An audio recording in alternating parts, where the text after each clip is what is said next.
My name is Tamsin and I'm a Partner Development Manager for the UK and Nordics. Now, I've been involved in mobile content since 2001 and I can tell you I'm so excited about how well the industry's grown. And I think it just makes me really happy to see the rich potential that we're building for partners like yourself in the Android ecosystem. So I think, we've heard a lot today about monetisation and improvement.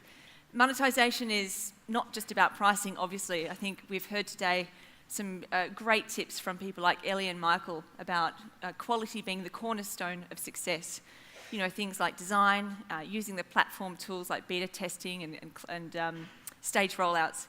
And if any of you attended Mateo's session on engagement techniques, it was absolutely fantastic. So things around understanding your users to drive engagement, retention, and understand lifetime value. So let's see, let's look at the growing opportunity. Now, I know that we touched on this earlier in the day. So in Mark's welcome speech, he gave you an idea of the growth of Android. And I guess, what I'm trying to get across here is there is a massive capacity to earn. And there are increasingly more ways for people to pay.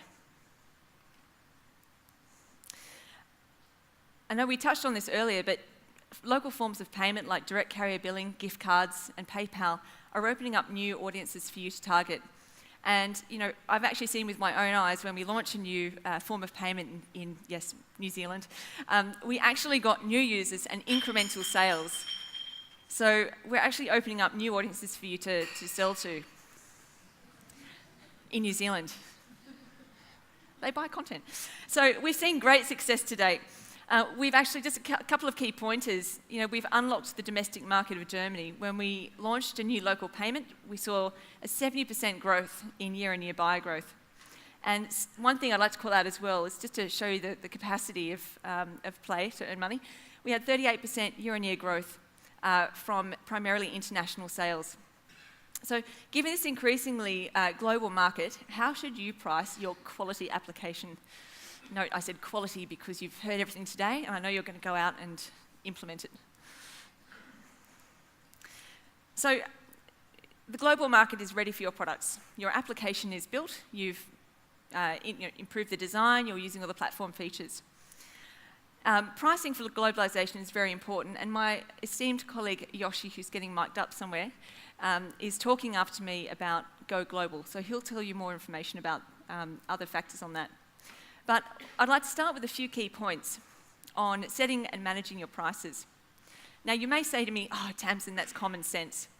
And some of it is common sense, but you'd be surprised how few developers actually implement it. So I'm going to call them out today really quickly, and you can tell me to sit down if it's boring. And these will include matching the model to the market, taking into consideration purchasing power parity, which is how much consumers can afford, local price preferences, as Purnima mentioned, with the 99 cents not going well in Japan, audience segmentation, and just checking in on your pricing strategy regularly. So to kick things off, matching the model to the market. So we know that there are multiple ways to bill customers at Google Play: free, freemium, premium, subscriptions, etc. So it's really important to make sure that you carve out a pricing model that's going to meet the cultural and economic factors within that country. So if you're targeting a country that has very high prepaid penetration and perhaps very low credit card penetration, you might want to consider more transactional type of payment models like in-app billing or premium to take into account perhaps the less regular cadence of top-ups they might have on their phone. And of course, the model should support the value proposition of your content. For example, if you have a subscription offering, make sure that the content or the functionality is refreshed regularly, or that the user has a reason to go back into it daily to get value out of it. Hands up here who heard about our minimum price reduction in India? Excellent. And who actually did lower their price and go into India? Fantastic. If I had a fruit basket, I'd give you one. So what we did recently is we lowered the minimum price that you could charge at on the Google Play Store in India from 50 rupees to 10 rupees.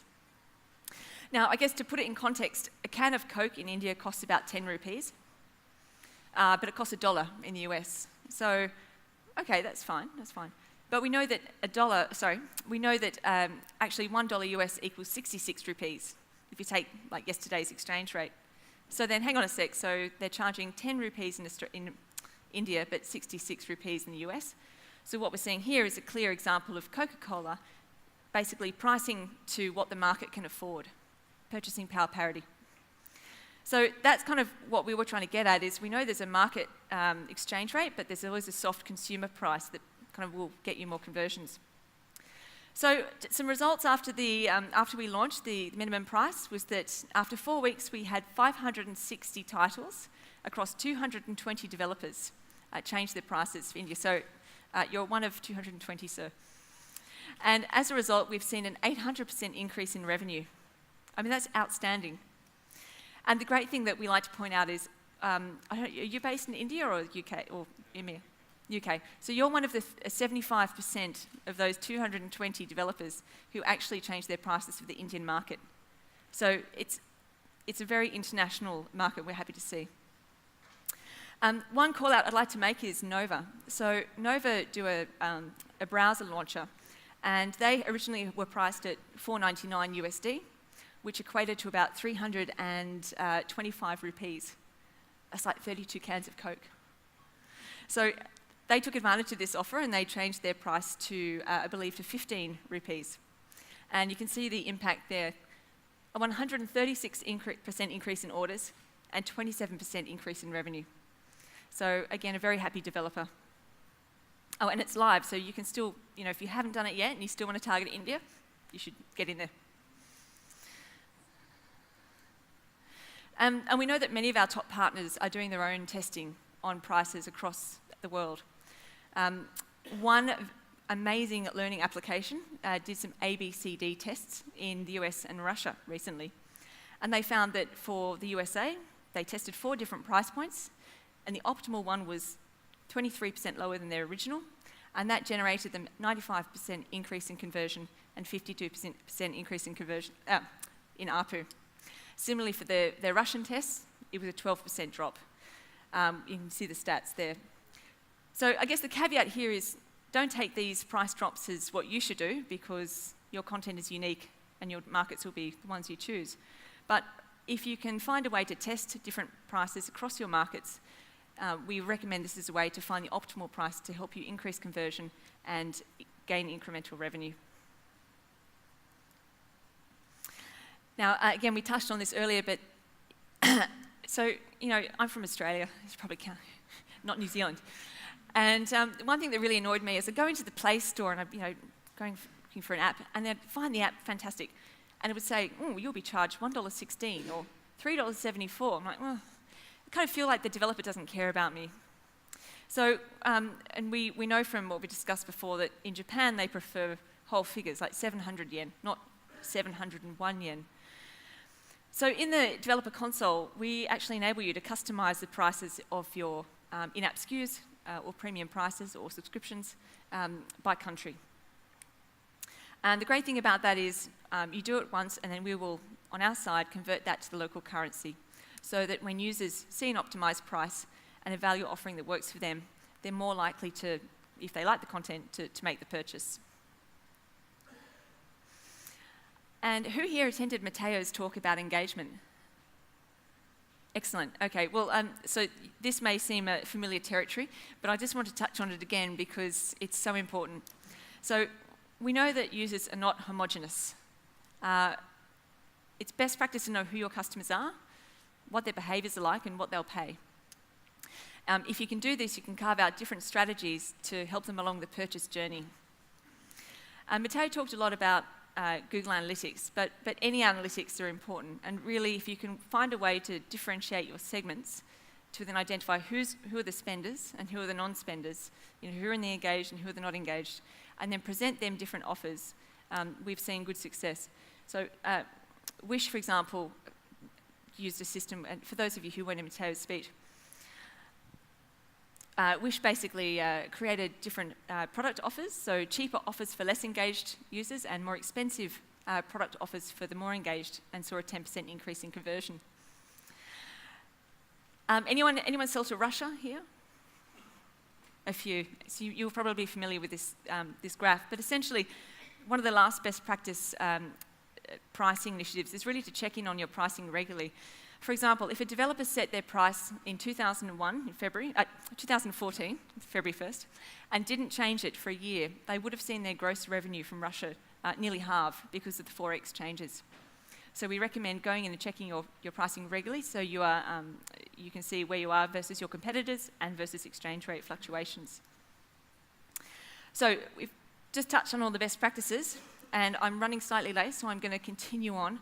That the running theme here is that not all users are the same. They've got different price sensitivities and different needs. So how can you deal with this when you're talking about a global market? So I'm going to touch now on AdMob and then give you a bit of an update on what we're doing with subscriptions. Clicker, come on. Okay, so anyone here use AdMob? And I won't be upset if you don't. Great, excellent. So AdMob, for those of you who don't use it, is our industry-leading ads and mediation platform. It's earned over 650,000 developers over $1 billion in the last 2 years. And as you can see here, the growth statistics are very, very impressive. And it tells us a bit about AdMob, of course, but it really tells us something about the ecosystem. And what it says is that advertising is a very important part of app monetization, and it's growing each year. In fact, Gartner predicted, and this is Gartner, that by 2017, there'll be nearly 270 billion app downloads. And the majority of these, they think, will be free and premium, or freemium. And with the growth in free and freemium, of course, is the growth in mobile advertising. So we talked about consumers differing between markets because of disposable income and cultural differences, but we believe that you shouldn't be forced to choose between only monetizing through in-app advertising or through ads, but to date, we haven't really given developers the option until now. So AdMob actually is trying to help you find the right monetization model. It feeds in the opportunities, processes information, looks at your ads, your app, your users, your advertisers, and it will deliver the right experience to them. So what this means in a nutshell is that you can create, you can have it set up in your app so that either users, if we identify being as high spenders, will see an in-app purchase ad for your product, and those who we identify as being low spenders will simply see, an AdMob ad or one of your third-party ads. In this way, we try and help you monetize all users, not just the high spenders and not just those who are not going to spend. So this is another example of a tool called Audience Builder within AdMob that allows you then to go in and, fiddle and create deeper segmentation of your audiences to give them different offers. And one example here is that, if you do have very high-paying users, you might not want to show them ads at all. And the AdMob platform allows you to do this. So, in-app purchasing and ads, 2 great ways to make money, but there's a third one. Who here likes recurring revenue? Excellent. So let me tell you a bit about subscriptions. Another question for the team. Who has a Netflix account? Fantastic. Who's got a mobile plan? So you can see here the subscriptions are a tried and tested model that people are quite used to and they like. From a user's perspective, it's great, because then there's no bill shock. Once you've signed up, you can expect to get free access to the content ongoing. Furthermore, it builds trust in the brand. For developers, recurring revenue gives you greater certainty around your cash flow and helps you, forecast your investment in Android. And did you know that subscriptions are actually the fastest growing business model on Play? You see the statistic here. We had 2.5 times growth in subscriptions between 2013 and 2014. And we think this is due to a couple of factors. The first factor is that people are becoming more used to paying. And the second factor is that leading developers like yourself are improving the quality of the applications that you put on the Play Store. So a big thanks to you. A couple of case studies I'll call out, because I know I'm over time, is that Boosu, one of our good partners, actually has invested so much in their Android application over the last year. And their focus has really been about improving the onboarding flow of users to sign up to subscriptions. And what they've done is they've overhauled their design so that users get, they can really see the value that they're getting for signing up.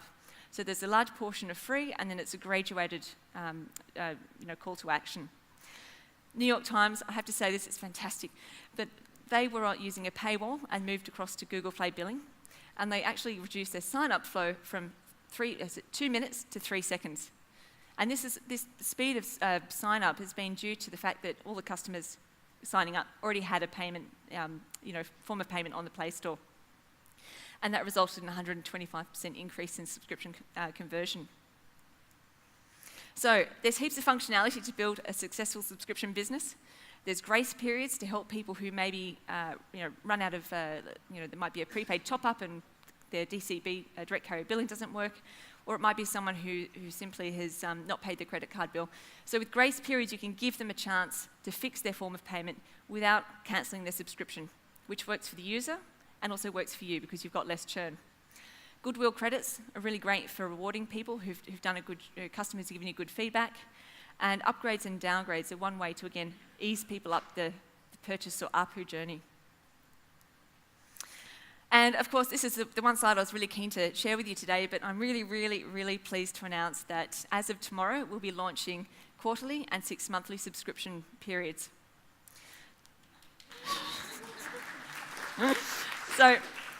And you can use these to do many, many different things. I mean, the first one is, psychological pricing. So, you can look at the way that you price your packages and make it more attractive for someone to sign up to a 6-monthly versus a quarterly. And again, what we hope to do is, in this way, give you more flexibility on your monetization options.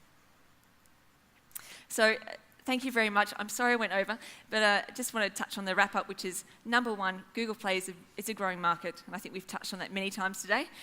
Pricing is one lever for monetization, but quality is one of the key elements to consider. And you can achieve success by following some best practices. And please consider the subscription models that you can now use. Thank you.